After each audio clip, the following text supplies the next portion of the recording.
Welcome to class OLC 40, and this is number 14, Jillian Percy. Can you hear me? Come on. Can you hear me okay?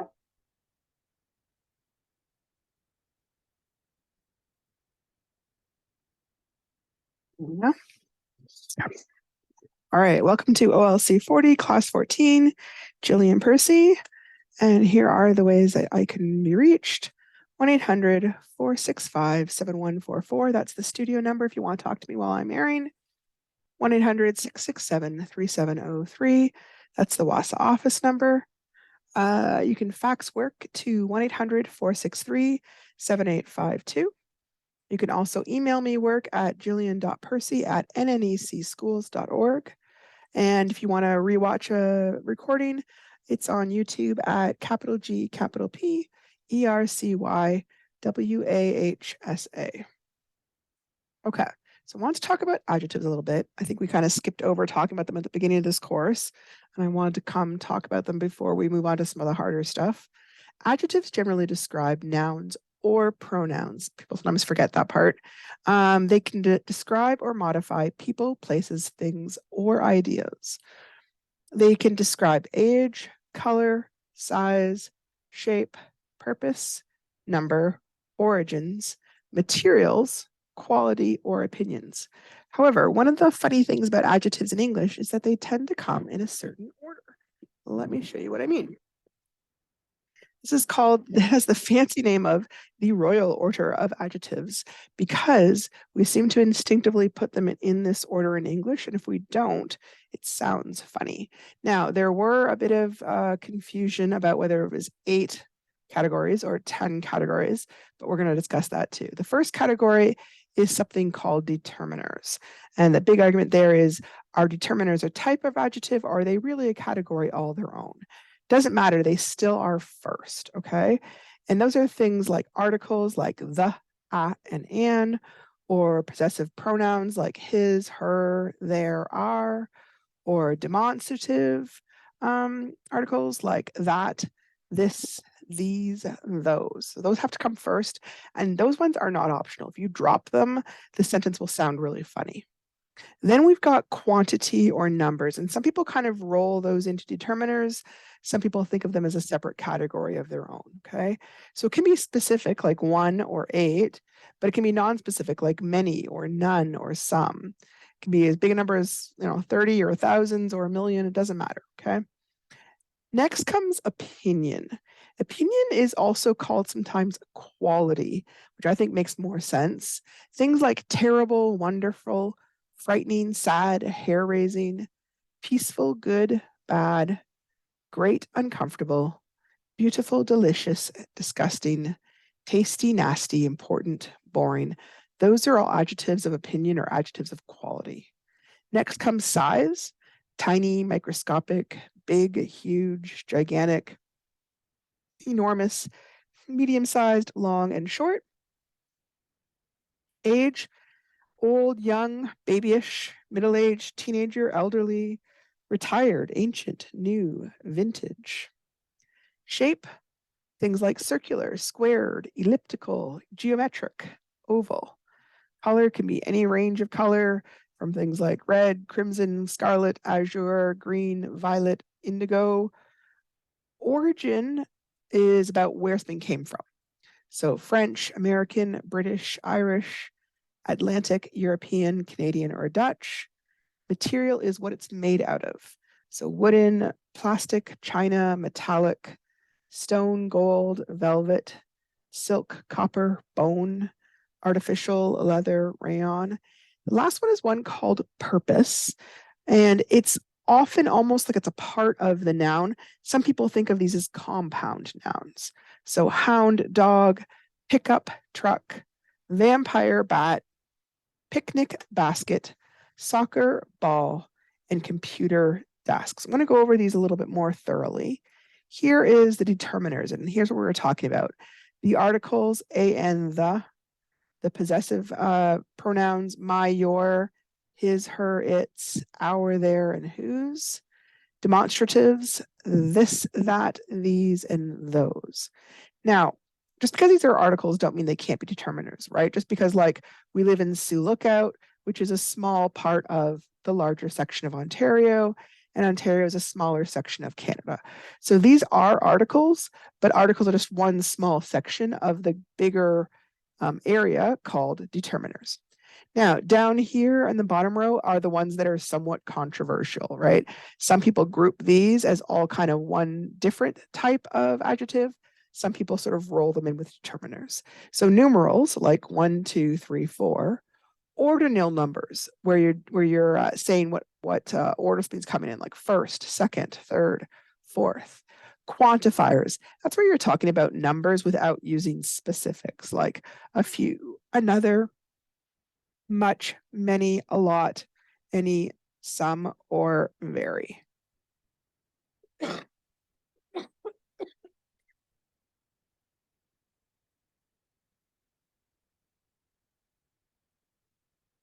What are adjectives of opinion? I was initially a bit baffled by what they meant as to adjectives that voice an opinion, because some of them just seem descriptive to me. However, it ends up being a huge category because apparently so many things are really considered opinions.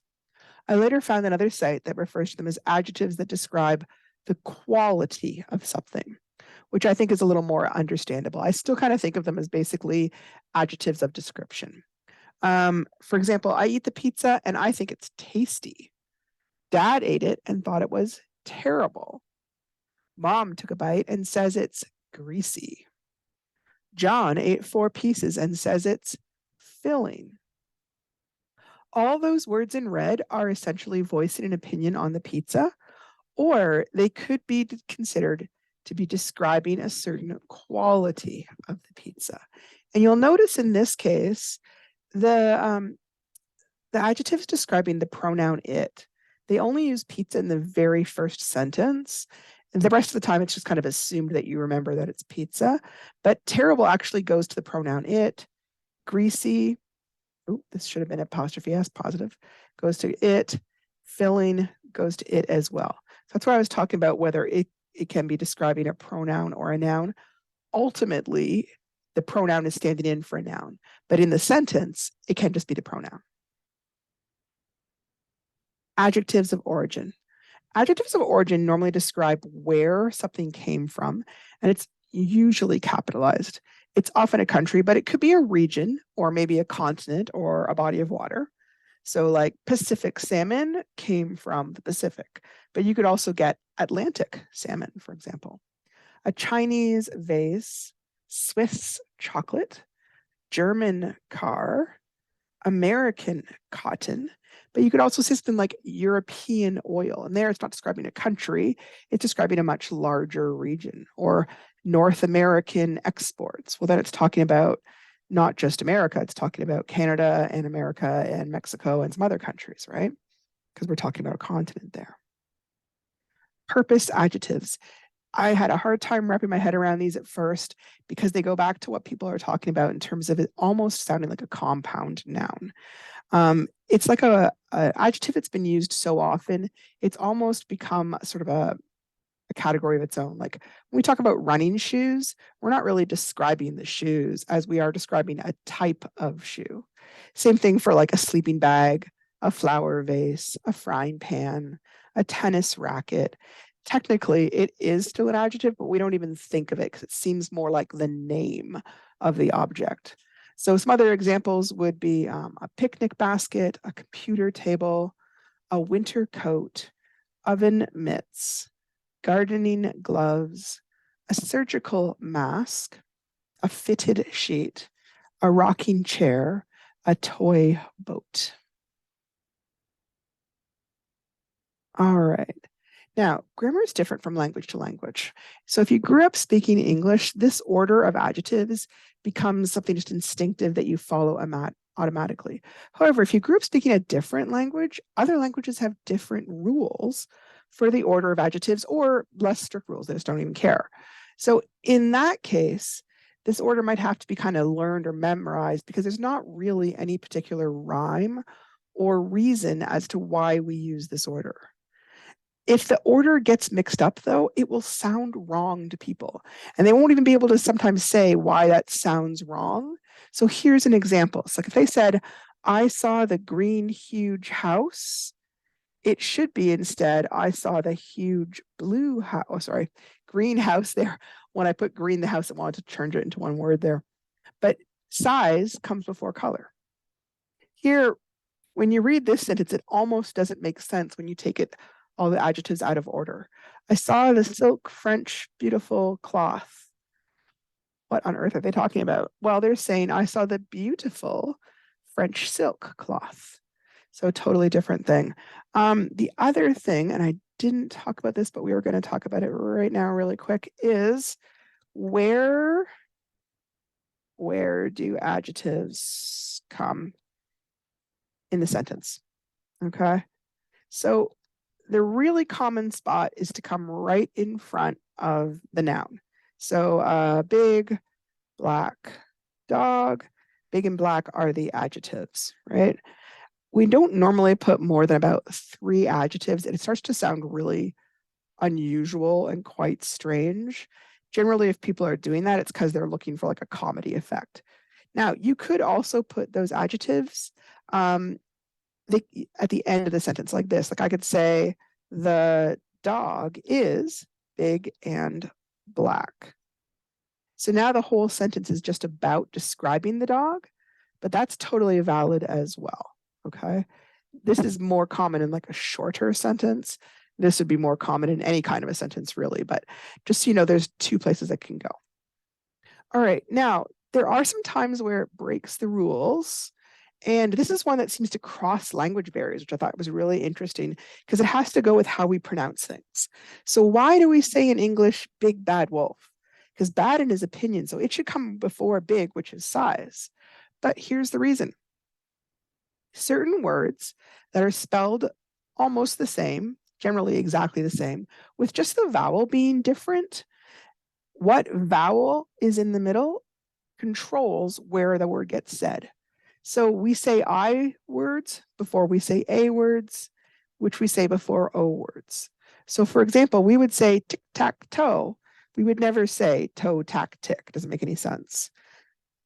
Some other examples of this are things like flip flop, ping pong, tick tock, crisscross, hip hop, and bing bang. It also works with long E or double E will also come before O. It's not as common, but teeter totter, bebop. Now, technically, big and bad aren't exactly the same, but they are like little short 3-letter words, and they both start with the same consonant. So it seems like the vowel rule just kind of takes over, and we automatically say big with the I before we say bad with the A. And apparently has to do with how we pronounce them. The I gets said at the front of our mouth, and the A and the O get said kind of farther at the back. And apparently just we instinctively want to say the ones that come at the front before we say the ones at the back, which I think is really interesting, especially the fact that it kind of crosses over to other languages. All right. It's not really one you're going to have to remember because I think it's one you're going to more likely just instinctively know. However, it might be one where you notice it in saying it and you speak it and you just normally say it right. And then you go to write it, but you aren't sure. And so it kind of gets messed up there. Breaking the order on purpose. There are occasionally times where somebody will deliberately break this order because they want to stress a particular adjective or quality about the noun. And the order can also change depending on the meaning of the word, as some words have multiple meanings. For example, wooden can mean a material, but you can also use wooden to describe a type of facial expression, like where the person's almost expressionless, right? And in that case, it's not a material, it's a type of quality or considered an opinion. So if I say the old wooden mask hung on the wall, well, age comes before the material. But if I say the wooden old face barely moved as he cried soundlessly, well, the quality of his face comes before the age of his face.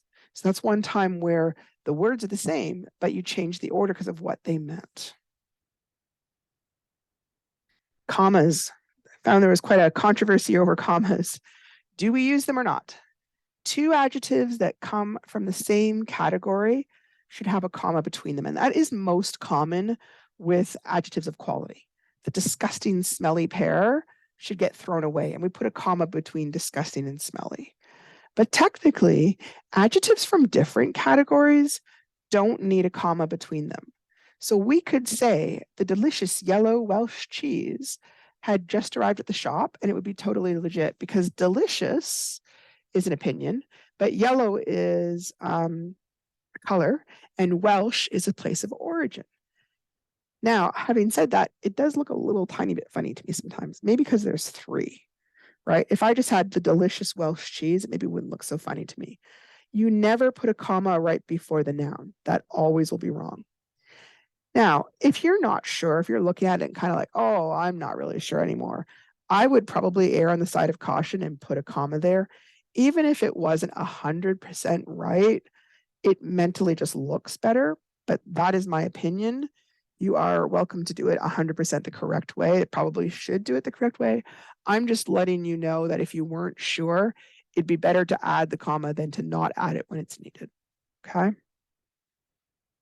All right, moving on to our regular coursework. And we are wrapping up this unit. It seems like we've kind of flown through this unit. I don't know if we're just moving too fast. It seems like we're not moving that fast, but we'll have to see how it goes, I guess.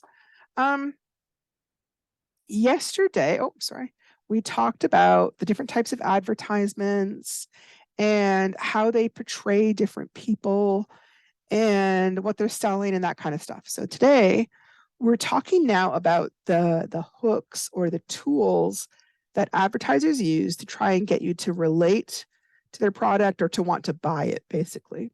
So your task is to select one of the ads that you used in part A and make an advertisement awareness poster. And around the ad or the ad itself, indicate which of the hooks on the pages that follow are present by writing down the name of the hook. For example, beautiful people for ad A and assignment 1. Most ads are going to contain more than one hook. So be sure that you read the hooks below carefully and try to choose at least 3 or 4 that apply. And make sure you explain how the hook functions in the ad you've chosen. So I'm going to show you an example on the next page. 15, I think, is referring to the 15 marks you would get from this. So here is an example. This is an advertisement for milk. So number 1 is the hook is famous people. Using this famous singer in the ad makes the audience think, well, if she drinks milk, it must be good. I'm going to drink milk too. Femininity. This woman is very feminine, and maybe if I drink milk, I will be too.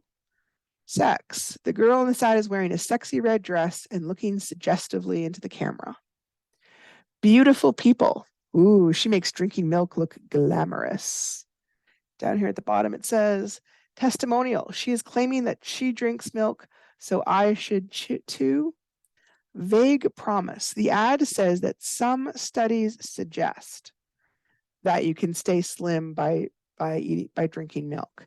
However, that's not the same thing as saying milk does help you stay slim, right? It's vague.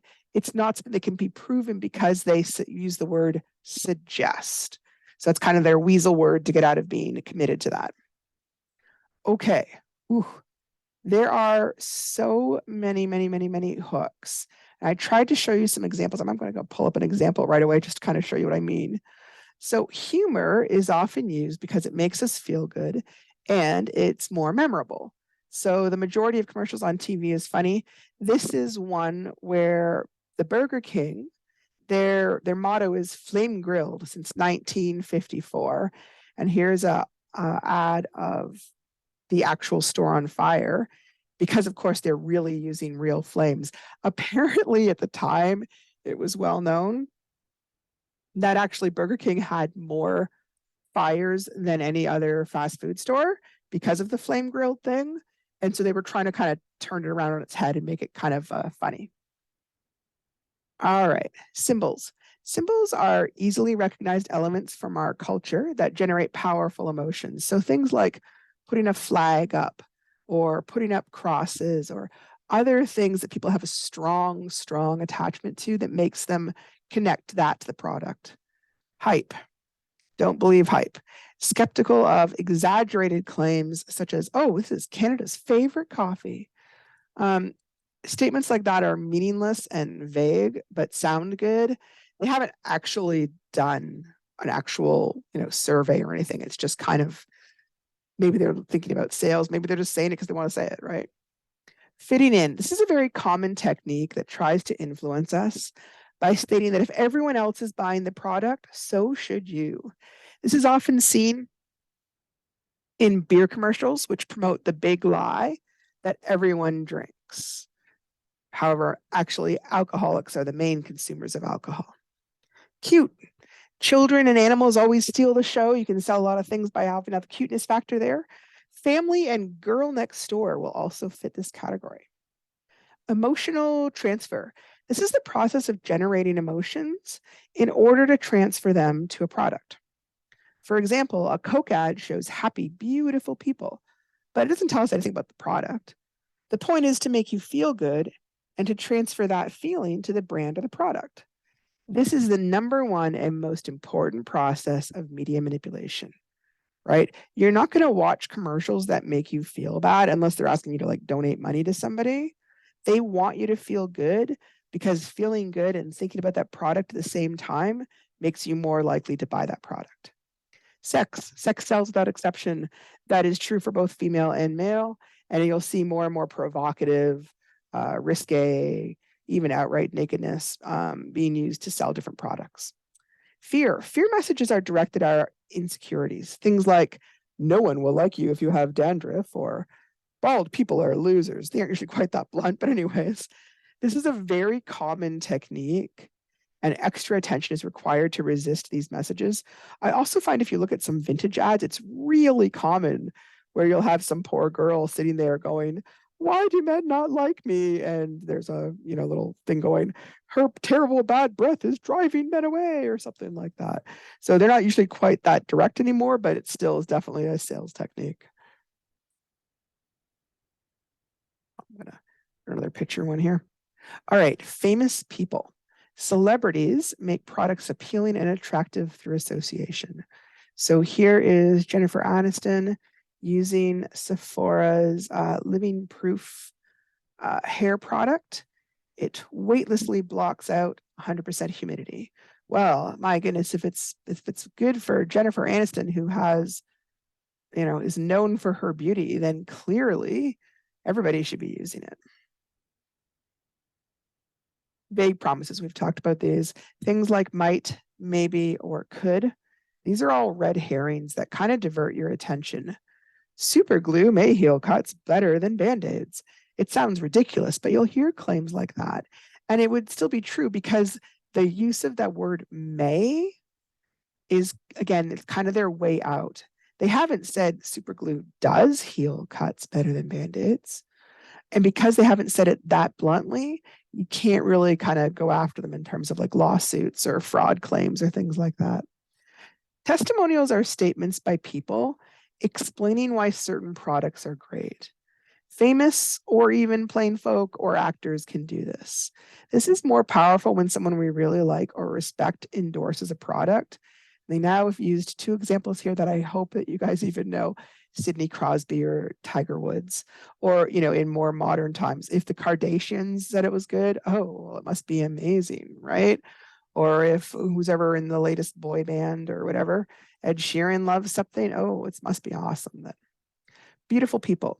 These don't have to be famous people.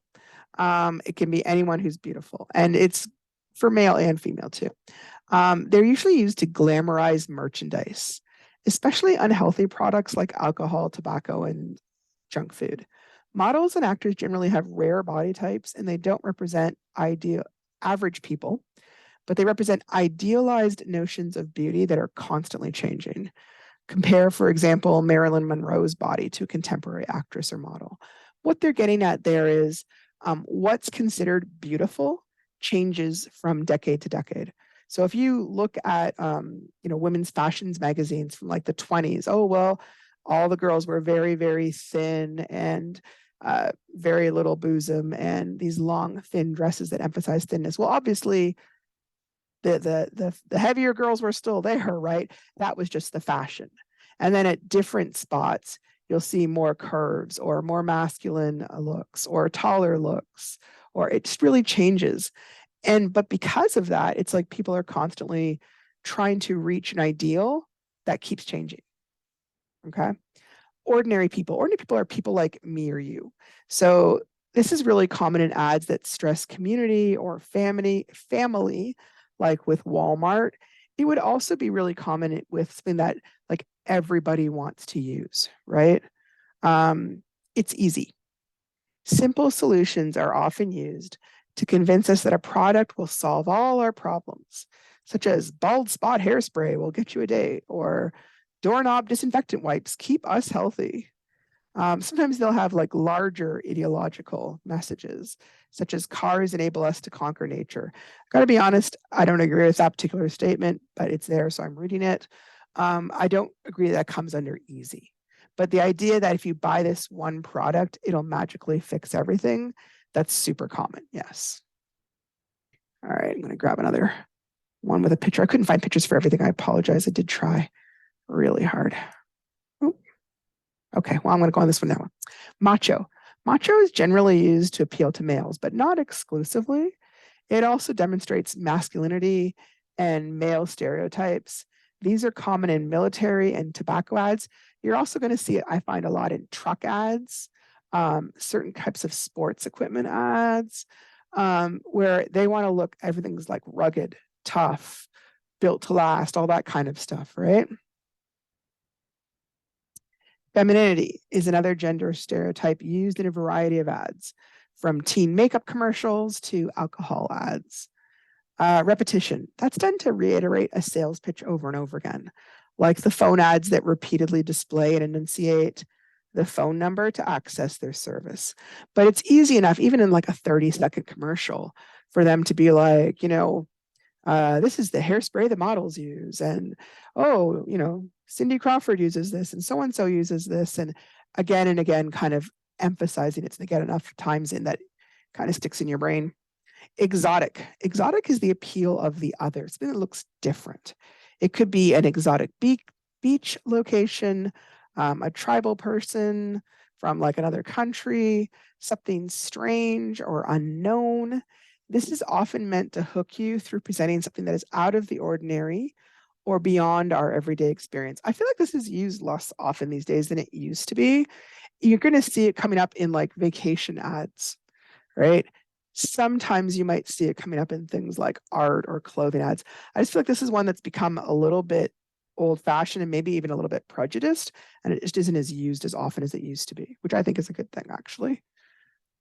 All right, hang on.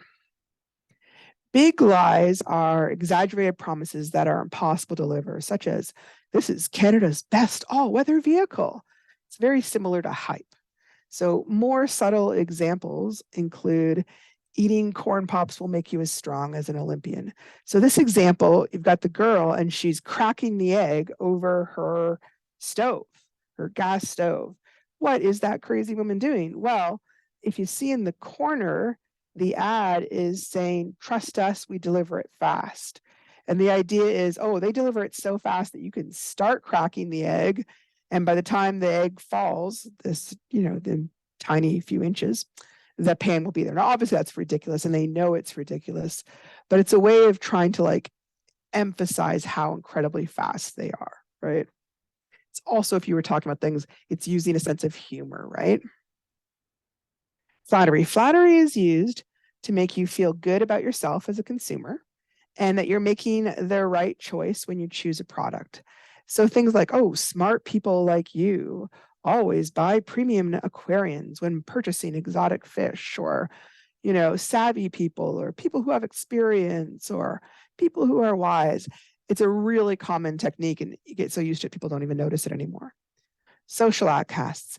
They generally demonstrate like a put down or a demeaning comment about a competing product or cultural group. This is not limited to ads, but is common in like propaganda as well. For example, they don't believe in God. I'm not sure why they included propaganda here. But anyways, I find this one's really common in certain kinds of ads where there's like a long-standing rivalry, like McDonald's versus Burger King. Like they've been competing against each other for ages. So it's really common for them to do a commercial where they deliberately make the other guy look really bad. Okay. Coke and Pepsi would be another one. Certain kinds of beers or wines will put down the people that drink the other kind, right? Because you want to look like the cool kind, not the uncool people. Free lunch. Free lunch is just a like a statement. They don't really mean lunch, but it's something where you're offered something in addition to the product, like buy one get one free or have a tax cut. Freebies constantly hook us, but they're always hidden costs. Rarely is a thing truly free. This is one that used to come up all the time in like late night shows where they'd like offer you an amazing knife for $40. And then they'd keep throwing in things like other knives and a corkscrew and a spatula and all for that $40 to just begin to look so good. Like, oh my gosh, I've got to send them my money, right? The good old days, images, fashion, film effects, and music depicting specific areas and subcultures are meant to appeal directly to the demographic represented in the ad. For example, with classic rock music. I must confess, I'm sad about this one because I'm finding that they'll be talking about something vintage and they're talking about the 80s, which I kind of like grew up in. So I feel sad that that's considered the good old days or vintage these days. But that is really effective as long as you're targeting people that were in that time, right? You're not going to win somebody in their 20s over with a reminder of their wonderful youth because they didn't live through that time. So it only works with certain demographics. Where are we? Surrealism. I loved this. Isn't this kind of cool? Commercial media employ some of the brightest minds of the media world, and they often require cutting edge artists to keep their material fresh. For example, MTV. I can tell how old this is. Do you guys even know MTV? MTV used to be a really, really popular music video channel. It was the cool thing everybody watched because the videos were amazing and artists were always trying to outdo each other with making more and more stunning videos. And they would hire like really famous directors and actors and whatever to act in it because what they found was even more than how good their songs were, how good their videos were would sell the song. Um, Anyways, back to surrealism. As a reflection of how unreal the fantasy world of media is, you will sometimes see juxtapositions and dreamlike imagery that make no sense because the advertiser is just trying to get your attention by presenting something strange and different. So here, the idea is that this blade here is so sharp. Not only do you cut the carrot, you cut right through the wooden board as well. Awesome. Okay. So I'm going to talk about the rubric first and then kind of explain what we're doing, okay? So one thing we're going to be looking for on the advertisement awareness poster is communication. Telling me how the hook functions in the ad. If it's not communicated well, that's level 1. If it's communicated extremely well, then you're looking at level 4. Then if the poster, that's an upcoming one. Ooh, hang on a second. Oh, I'm going to apologize. I'm going to just move this. Okay. So assignment 29, you're going to examine 2 different ads for the same product.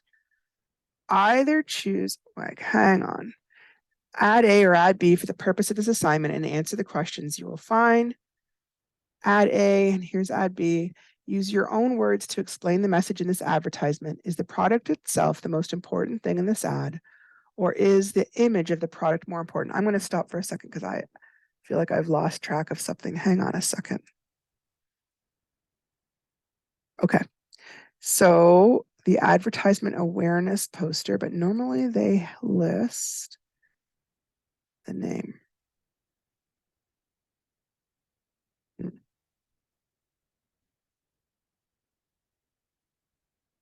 Okay.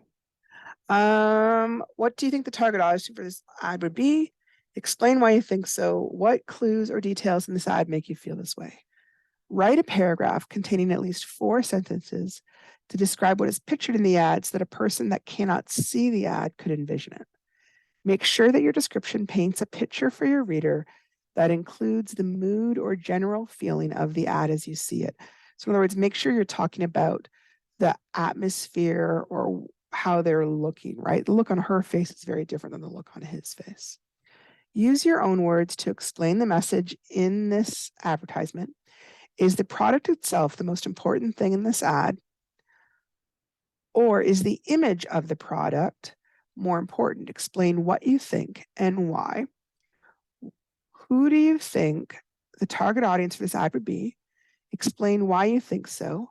What clues or details in the ad make you feel this way? Hmm.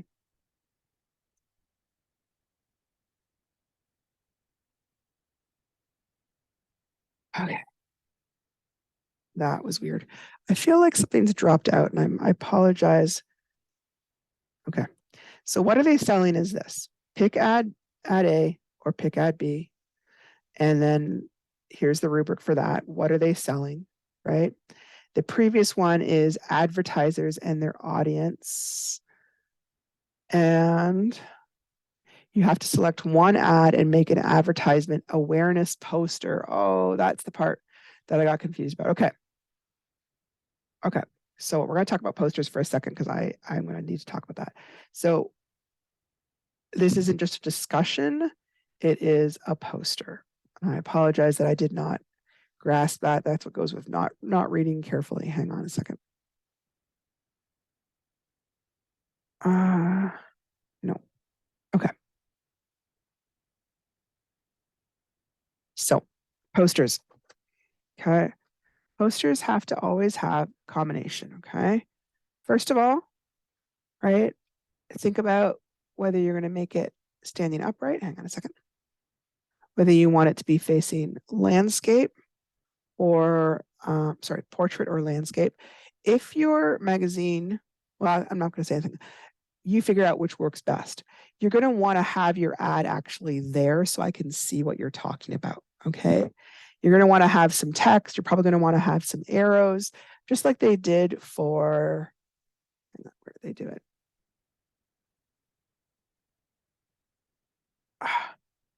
What went missing? Oh, here it is. Okay, here's an example of the advertising poster. They put down what different types of hooks were being used. So you're going to have to include the poster on that. Even if you just take a picture of it with your phone and put it, even if it's not the color, that's fine. But I do need to see the ad to be able to have some idea of whether you're correct in what you're saying. Okay, so you're going to have to include on the poster an example of what ad you're looking at. Okay, and then they've got all those little arrows and describe what different hooks are, and that's why we were going through all the different hooks. Okay, sorry, I lost track of what we were doing. I thought they were the intro to the next one. My apologies here. Okay. Chapter 5. We've been slowly reading through the novel called Jimmy Comes Home. And at next week's point, we need to be covering through get to chapter 9. So we need to kind of get caught up a little bit. So chapter 5 is all about Teresa. It's a pretty short chapter, okay? Teresa thinks about her dream to go to Winnipeg and finish high school so she can become a nurse. She feels sad that she will probably have to leave her baby Chance behind, but her mom feels good about it. She's kind of happy to see the baby. Teresa decides she doesn't want to try and avoid Jimmy anymore. And then maybe it would be a good thing if she talks to him because then he might get involved in the baby Chance's life. And she thinks about how Jimmy used to be before he got so involved with drugs, alcohol, and gas. And then how afterwards, once he was on them, he became too violent and out of control. Jimmy tries to come and visit Teresa, but her mom doesn't let him come in. She doesn't want him seeing her because she doesn't want the two of them getting involved again. This is a very short chapter. It's mostly just talking about what Teresa is thinking and planning, because up until now, we've only seen things through Jimmy's point of view. Okay. I'm going to talk about chapter 6, but Chapter 6 is a little bit intense, and it can be hard to read due to the emotional issues it raises up. If you find reading this chapter too triggering, I give you permission to stop. You can skip this chapter if you need to. You can also stop listening to this video right now, because I'm going to discuss chapter 6 on the next page, and I'm not going to discuss any other assignments after I discuss chapter 6. So you're not going to miss anything, okay? Please call any of the numbers on the next page if you feel sad or depressed, or if you are struggling with thoughts of self-harm or suicide, okay? So, hang on a second. Here are some of the self-help lines that can be called, okay? The Hope for Wellness helpline offers immediate help to all Indigenous people across Canada. It is available 24 hours a day, 7 days a week. They offer immediate support and crisis intervention. The number for that is 1-855-242-3310. There is a suicide hotline that you can call if you're struggling with thoughts, 1-833-456-4566. That is free anytime. You can also text 45645 between 4 p.m. and midnight Eastern Standard Time.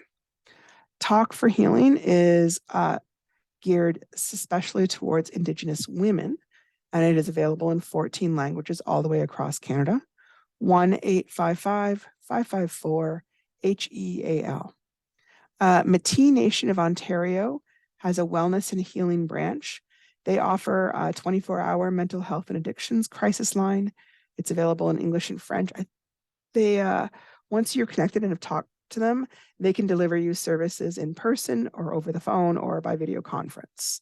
The Anatig Healing Lodge and Learning Center also offers support, 705-534-3724. And if you live in the Fort Frances area, Fort Frances Tribal Area Health Services offers support at 807-271-0194. Okay, so chapter 6. Jimmy goes to have a talk with his friend Gary. Remember, Gary is one of the guys he was out in the bush with at the cabin doing all the drugs and the alcohol, okay? So this chapter goes into a lot of detail about Gary's home life, which was really not very good. Made him very depressed. Gary got involved with drugs, gas, and alcohol by about grade 7. And it seems like he's been permanently damaged by the substance abuse. Jimmy comments that it seems like his eyes are having trouble focusing, and it seems like he has trouble thinking of what to say. So he's kind of worried by how much Gary's been damaged. He also comments about how old he looks. He's 35 instead of looking like he's 17 or 19. Gary is trying to talk Jimmy into helping him bring in drugs from the nearby city, Thompson, because he wants to sell them to make more money. Jimmy is trying to explain to him repeatedly that he doesn't want to do this because he doesn't want to go to jail. And Gary is mostly ignoring him during that conversation. And he's just continuing to try and sell things and get across the idea of how much money they could make. Gary just doesn't take his concerns seriously. He's mostly focused, on all the money they can make and how easy it will be and how they've mostly been able to avoid everybody so far. And he doesn't care if he gets into jail. Anyways, then Gary gets kind of upset when Jimmy is challenging him. He talks about thoughts of suicide, and they both end up talking about some of the other people that they've known that have committed suicide. Gary talks about how bad things are at home and that they're very broke. His mom apparently has diabetes and she's getting sicker, and they just never have enough food. And that's why he's doing this. And he's frustrated, I think, that Jimmy didn't really understand. He takes off. Jimmy ends up falling asleep on the dock. Then the second half of the chapter is Jimmy talking about his teacher, Quintel. The kids at the school really like her. She plays sports and activities after school with them. And she's very patient with those who are having difficulties. She's willing to talk to the kids about any problems they have. She won't tolerate anyone fooling around in her class, though. She brings in food on Fridays because she thinks it'll encourage them to come on Fridays when they might skip. And she manages to talk Jimmy into taking some homework home a few times. Then in the story, there's a big snowstorm coming in, and the lake is starting to ice over. Jim is really kind of happy because he's looking forward to taking his snowmobile machine out in the ice. He's tried to go talk to his friend Gary ever since they had the big talk, but it seems like Gary's avoiding him. He thinks probably because he's not wanting to sell drugs. Gary won't answer the door when he goes to visit. He calls him names and at one point tells him to get out of the way. However, some of that is occurring while he's pretty sure Gary is high or drunk.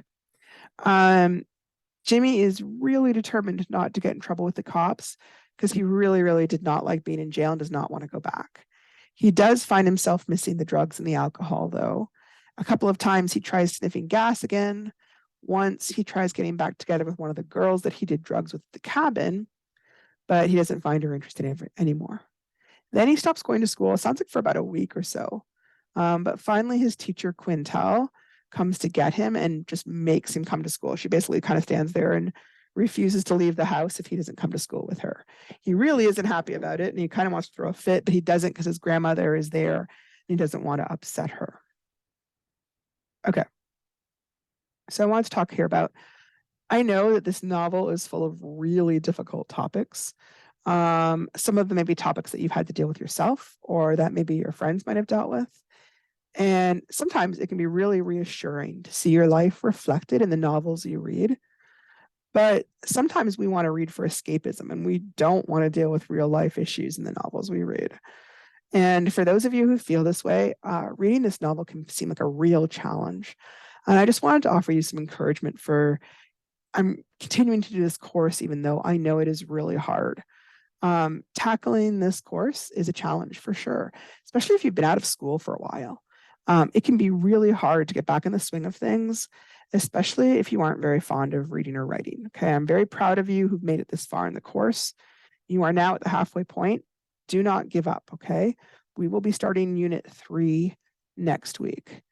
And I just want to say, I really do know, like I was trying to take a course this summertime and some medical issues came up and I missed the first week of school. And by the time I got into looking at things, there were so many assignments. I was just like, oh my goodness, how will I ever catch up?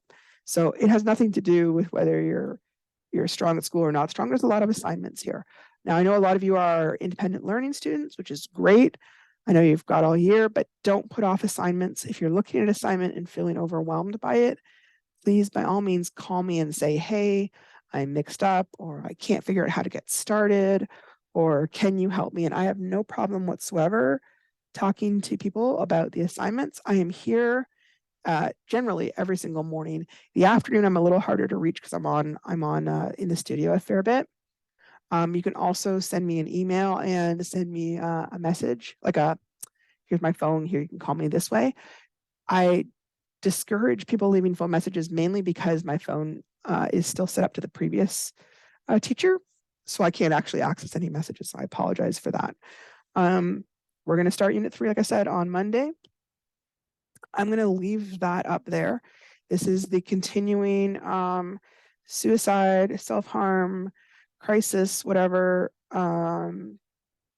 line for anybody who's feeling really down or depressed. I really encourage you, if you're having a hard time, it doesn't have to be because of the novel, right? You could not mind the novel at all and still be having a hard time. I really encourage you to reach out and ask for help. There's all sorts of help out there. People aren't going to look down. People are willing to help and dying to help. And that's why these sites exist, okay? Thank you so much for listening today. I hope you have a wonderful weekend. And with any luck, you can get out in this gorgeous weather and maybe get a chance to do some hunting this weekend. And I will see you guys on Monday.